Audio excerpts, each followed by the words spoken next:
नमस्कार, मैं Avitesh and A talks with architecture में आप सभी का स्वागत है। तो आज मैं ब्लैक आर्किटेक्चर के बारे में हिंदी में बताने वाली हूँ, क्योंकि बहुत सारे लोगों ने मुझे कॉल किया जो आर्किटेक्चर फील्ड से नहीं है और वो कह रहे हैं कि मैम हम इसके बारे में जानना चाहते हैं कि कैसे ये एक नॉर्मल ह्यूमन की लाइफ को इफ़ेक्ट करता है और आर्किटेक्चर का रिलेशन कैसे बनता है। क्योंकि वो आर्किटेक्चर फील्ड से नहीं है तो वो इसे एक बार अच्छे से समझना चाहते हैं। Thank you for your call and messages.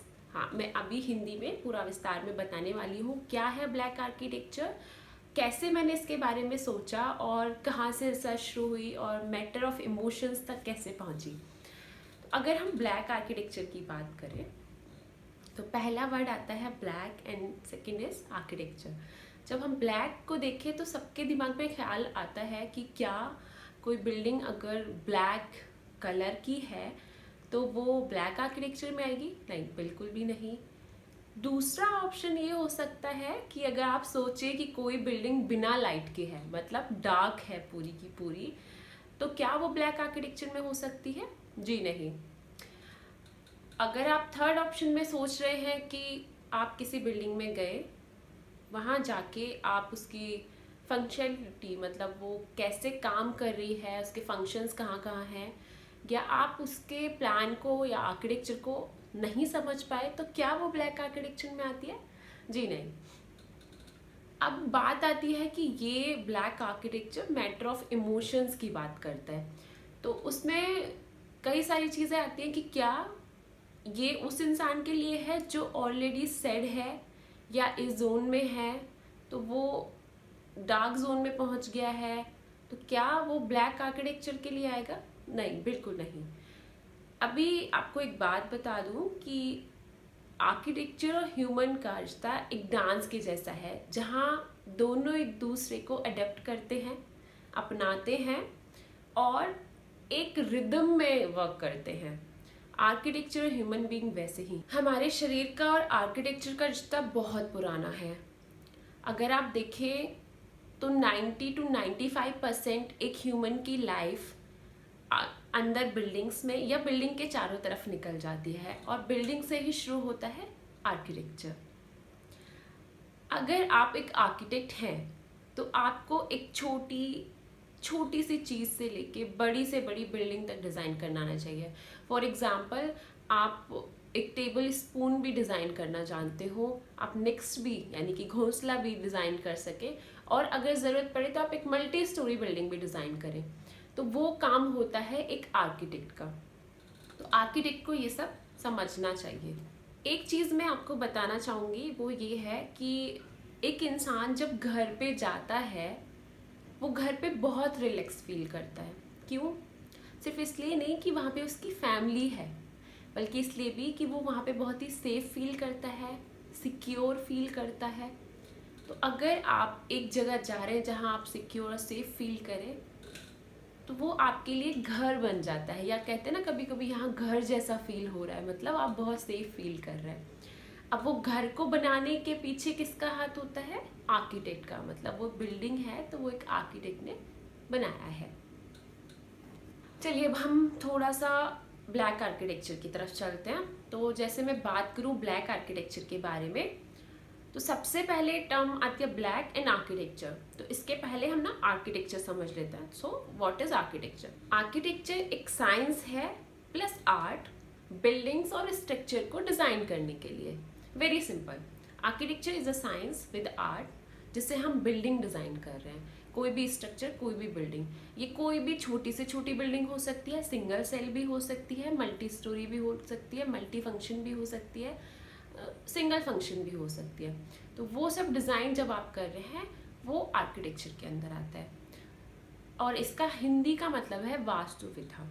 वास्तुविद्या मतलब वो विज्ञान जिसमें हम स्ट्रक्चर यानी या कह दें कि घरों को या बिल्डिंग्स को, बिल्डिंग कोई भी हो सकती है, बस घर की बात नहीं कर रहे हैं, उन्हें हम डिज़ाइन करते हैं। तो ये आर्किटेक्चर है।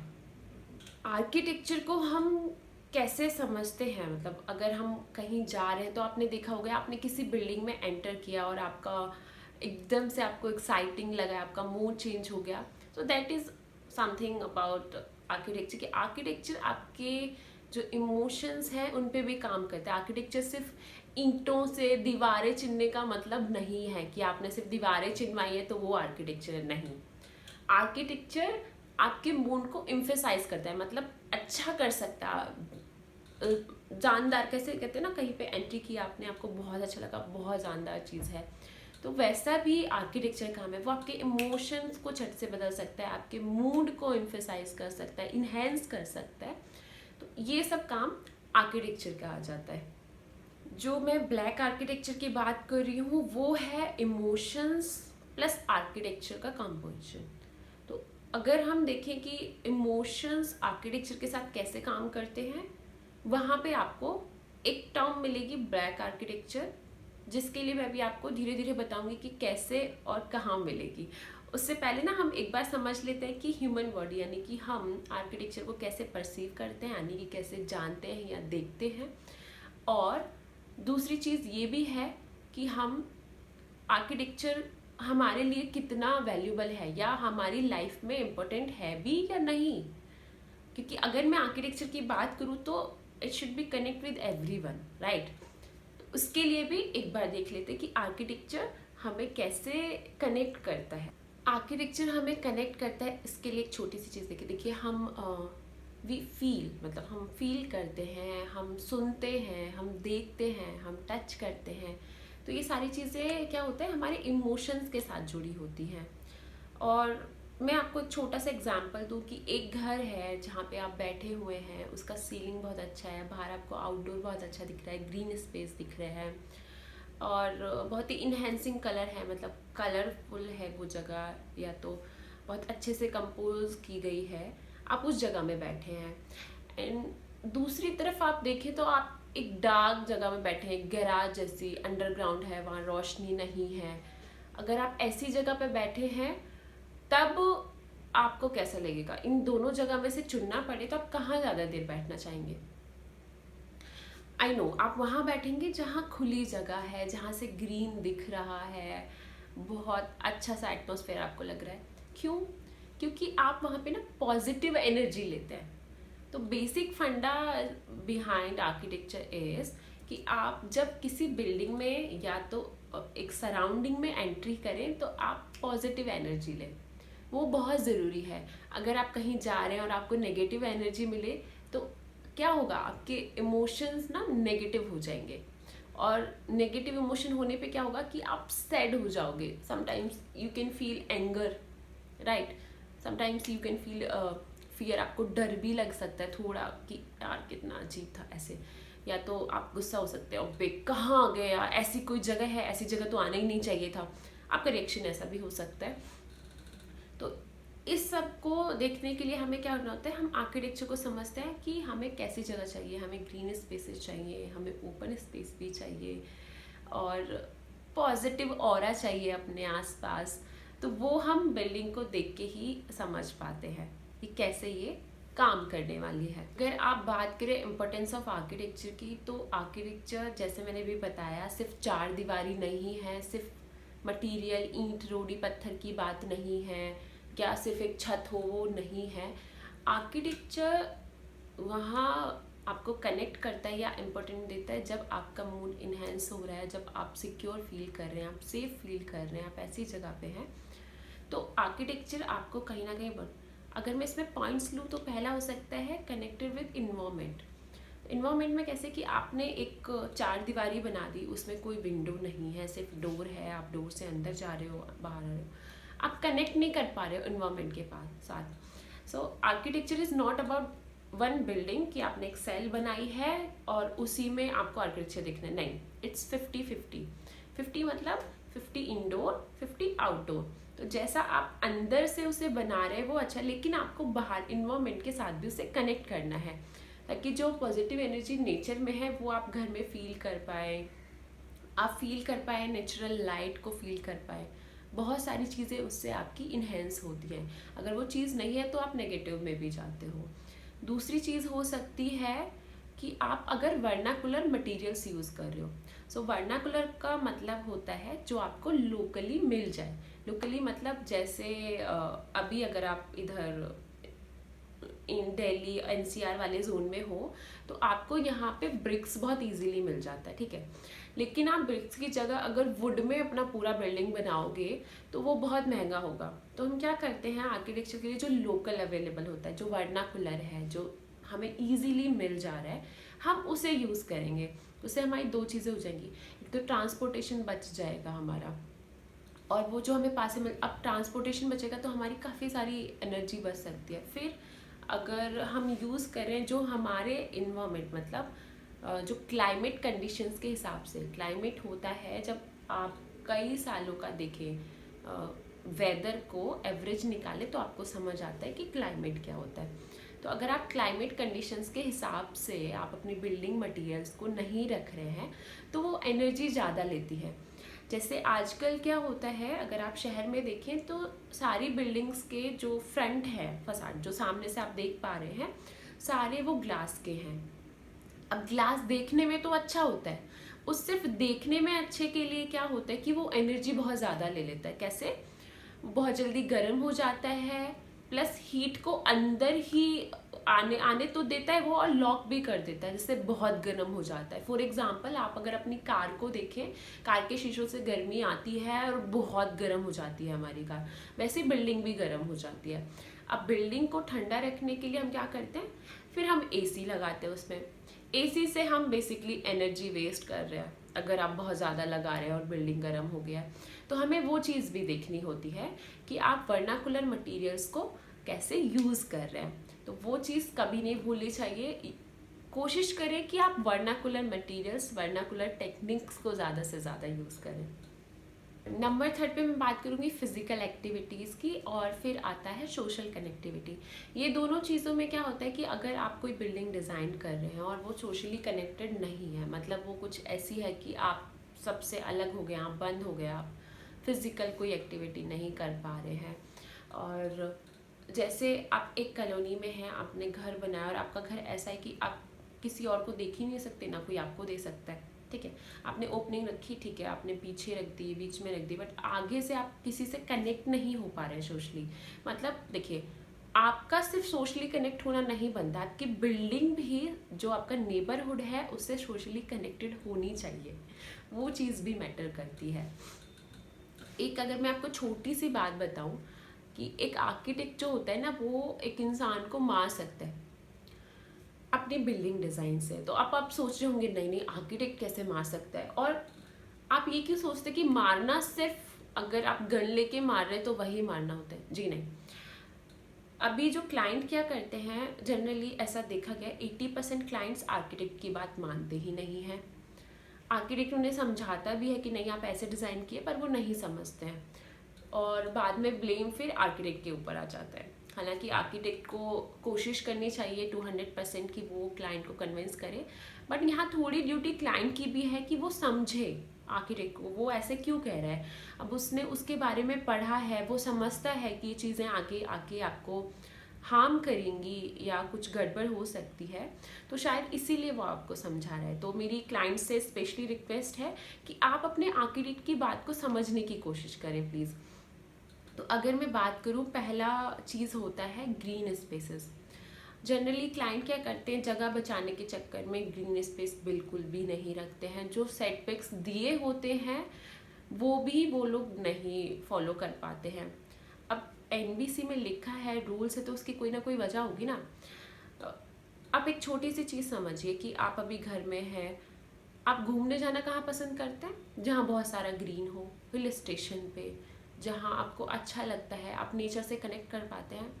तो आपसे साल में 1-2 बार क्यों जाना चाहते हैं? अपने घर में क्यों नहीं ग्रीन स्पेस देना चाहते कि आपको रोज आप खुद को नेचर से कनेक्ट कर पाए?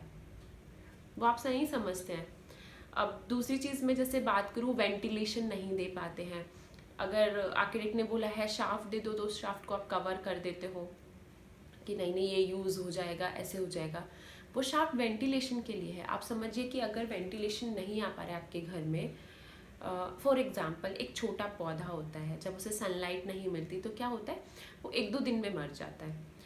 वैसे ही हमें, अब हम ह्यूमन बीइंग हैं, हमारा सर्वाइवल स्ट्रेंथ थोड़ा ज़्यादा है, हम कर सकते हैं, पर होगा क्या कि वेंटिलेशन नहीं मिलने वाला है, और सनलाइट प्रॉपर नहीं आएगी तो उससे ये होगा कि धीरे धीरे घर में ना मॉइस्चर आने लगेगा, ऑक्सीजन कम हो जाएगी। तो वो डायरेक्टली इफेक्ट कहाँ करेगी? हमारे लंग्स पे करेगी। फिर क्लाइंट को ही लंग्स की इशू होगी और वो बोलेगा अरे यार मैं तो ऐसे बीमार रहने लग गया, मुझे तो ये प्रॉब्लम है, पता नहीं कैसे हो गया। पर वो कनेक्ट नहीं कर पा रहा है कि उसने बात नहीं मानी, जगह बचाने के लिए उसने उतनी सारी बीमारियां अपने अंदर बैठा ली हैं। तो ये चीज़ ना समझने की है और क्लाइंट्स को चीज़ें समझनी चाहिए। वैसे ही मैं बात करूँगी नेगेटिव स्पेसेस की, तो वो स्पेशली फॉर आर्किटेक्ट्स प्लीज़ बिल्कुल भी ना दें, क्योंकि अगर आपको घर में रह के नेगेटिव एनर्जी मिल रही है तो कहीं ना कहीं आपको हार्म करती है और आगे चल के बहुत इश्यूज हैं। फोर्थ मैं बताना चाहूँगी स्टेयरकेस के बारे में। Why staircase?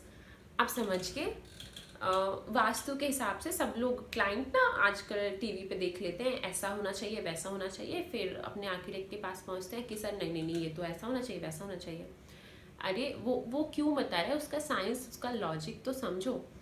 तो जैसे एक छोटा एग्जांपल है कि सब लोग बोलेंगे कि हमें स्टेयरकेस क्लॉकवाइज ही चाहिए। उन्हें इसका रीज़न भी नहीं पता कि क्यों चाहिए, वो जानना भी नहीं चाहते हैं। अब स्टेयरकेस आपको क्लॉकवाइज चाहिए क्योंकि ये वास्तु के हिसाब से सही है। उन्होंने कहीं टीवी पे किसी ज्योतिष को देख लिया कि सीढ़ी आपकी ना क्लॉकवाइज ही होनी चाहिए, वही आपके लिए अच्छा रहता है, पॉजिटिव एनर्जी रहता है। इसके पीछे लॉजिक क्या है? अभी आप यंग एज में हैं, आप सीढ़ी पे आराम से चढ़ जाते हैं, आपको कोई इशू नहीं है। पर जैसे ही आपने देखा होगा अपने पेरेंट्स को, अपने नानी नाना को, दादी दादा को, जब वो सीढ़ी पे चढ़ते तो उन्हें एक सपोर्ट चाहिए, क्योंकि जो उनकी बोन्स हैं ना वो वीक हो चुकी हैं। तो उसके लिए क्या होता है कि हमारे जो दुनिया है जिसमें हम ह्यूमन बीइंग रहते हैं उसमें 95% आपको राइट हैंड वाले मिलेंगे। और जब राइट हैंड से काम करते हो तो आपकी स्ट्रेंथ ना राइट हैंड में ज़्यादा हो जाती है, और जैसे आप ओल्ड एज में आते हो तो आप जिस हाथ में ज़्यादा स्ट्रेंथ है आप उसी को यूज़ करते हो। तो होगा क्या कि जब आपकी क्लॉकवाइज होगी स्टेयरकेस तो आपकी रेलिंग भी वैसे लगी होगी, उस रेलिंग को पकड़ के चढ़ने के लिए आपका स्ट्रेंथ जो होगा राइट हैंड में होगा, इसीलिए हम उसे क्लॉकवाइज देते हैं। अब अगर आपने क्या किया, आपने वो एंटी क्लॉक दे दिया पहले तो, जो कि आपको आगे जाके समझ आएगा, अभी समझ ही नहीं आ रहा है। दूसरी चीज़ क्या करते हैं, जगह बचाते हैं स्टेयरकेस के लिए, और आपका राइजर का जो राइजर जो होता है जिसे मतलब हाइट कहते हैं एक स्टेप का, वो आप क्या करते हैं उससे 6 इंच जो कि नॉर्मल एनबीसी में लिखा हुआ है और 150 मिलीमीटर्स, उसे आप बढ़ा के 8 इंच तक कर देते, कई बार 9 इंच भी मैंने देखा है घरों में। उससे होता क्या है, जितने भी आपके बुजुर्ग हैं घर में, अगर वो रेगुलर सीढ़ी यूज़ कर रहे हैं तो 6 महीने में उनका नी पेन होना शुरू हो जाएगा, उनके घुटनों में दर्द होना शुरू हो जाएगा। और ये नहीं समझ पाते लोग, क्योंकि उन्हें नहीं पता लग रहा है, अभी वो यंग एज में हैं, उन्हें लग रहा है कि वो क्योंकि बुढ़े हो चुके हैं तो उसकी वजह से हो रहा है, पर ये सीरियसली मैटर करता है। तो आप इन चीज़ों को ना समझें, अपने आर्किटेक्ट की सलाह लें, जाने कि वो कैसे कर रहा है। चलिए वापस आते हैं ब्लैक आर्किटेक्चर पे। तो ब्लैक आर्किटेक्चर की बात हम कर रहे हैं, हम समझ नहीं पा रहे कि यार ब्लैक आर्किटेक्चर है क्या। चलो एक छोटी सी चीज़ एग्जांपल लेके बताते हैं ना, दैट विल बी इंटरेस्टिंग। मैं हूँ, अगर मैं किसी बिल्डिंग में गई और मैं उसकी सीलिंग यानी छत को देख रही हूँ, तो अगर मैं उस छत के बारे में जानती हूँ कि वो कौन सी लाइट है, या उसमें फ़ैन कौन सा लगा है, या जो फॉल सीलिंग का डिज़ाइन है वो किस मटेरियल का लगा है, तो मेरा दिमाग ना फट से एनालिसिस करके बता देगा। जो हमारा दिमाग है वो 24/7 चलता है।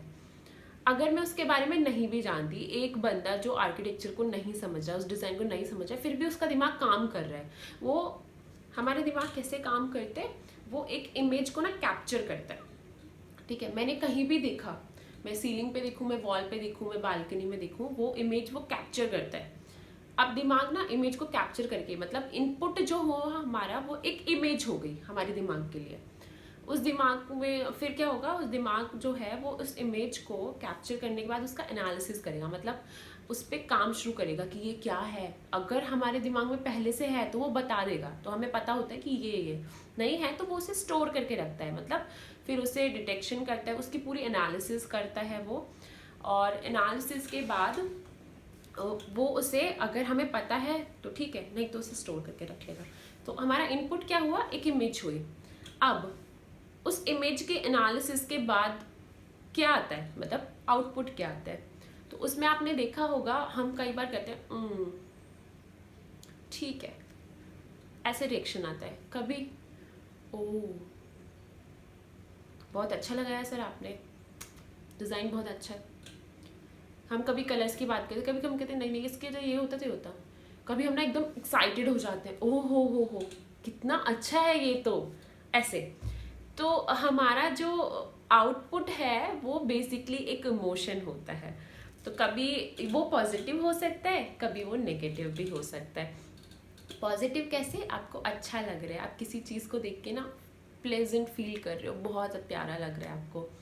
किसी चीज़ को देख के आप एक्साइटेड फील कर रहे हो, कहीं पे आप लव फील कर रहे हो, तो वो सारी चीज़ें क्या गई पॉजिटिव इमोशन में।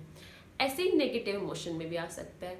आप कई बार फियर फील कर सकते हो, आप एंगर भी फील कर सकते हो, और आप ना सैड भी फील कर सकते हो कि ये तो नहीं होना चाहिए था यहाँ पे, बाकी सब तो ठीक है वैसे भी, ये सारी चीज़ें। पर अभी जब आप नेगेटिव इमोशंस में नीचे जाओगे ना, तो एक चीज़ होती है कि आप, ये वर्स्ट केस हो सकता है, आप किसी चीज़ को देख के डिप्रेशन में आ जाओ कि ये तो वो डिप्रेशन वाला जो फीलिंग होता है that is called dark experience. वो डार्क एक्सपीरियंस को ही ब्लैक आर्किटेक्चर करते हैं।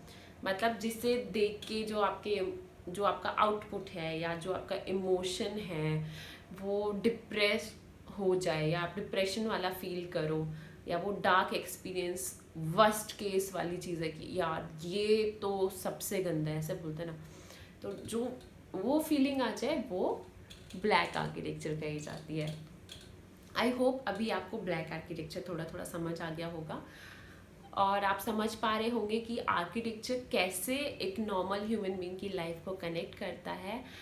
तो ये अपील है कि सारे क्लाइंट्स प्लीज़ अपने आर्किटेक्ट की बात समझें और जाने कि वो कैसे साइंस को रख के आपके घर को डिज़ाइन कर रहा है और वो चीज़ें क्यों ज़रूरी हैं। अभी ठीक है, आप थोड़ा स्टोरेज के लिए अपने शाफ्ट को कवर कर लेंगे और आपका स्टोरेज का होगा, लेकिन आगे जाके वेंटिलेशन ना मिलने से आप ही की बॉडी ख़राब होगी, आप ही के लंग्स में इश्यूज़ होंगे, ऑक्सीजन नहीं है, मॉइस्चर है घर में, सफोकेशन हो रहा है, तो वो सारी चीज़ें ना आप ही को परेशान करती हैं। तो प्लीज़ थोड़ा आर्किटेक्चर के बारे में समझें, क्योंकि ये हम सबकी ज़िंदगी का एक हिस्सा है, ठीक है, हम जाने या ना जाने। ऐसा होता है कि हम नहीं जानते बहुत सारी चीज़ों का, बट वो हिस्सा होता है। तो आर्किटेक्चर भी वैसा ही है, वो हमारी लाइफ का हिस्सा है, उसके बारे में समझें। और अपनी बिल्डिंग के टाइम पे जब आप डिज़ाइन करा रहे हो तो प्लीज़ अपने आर्किटेक्ट की बात सुनें। Thank you so much.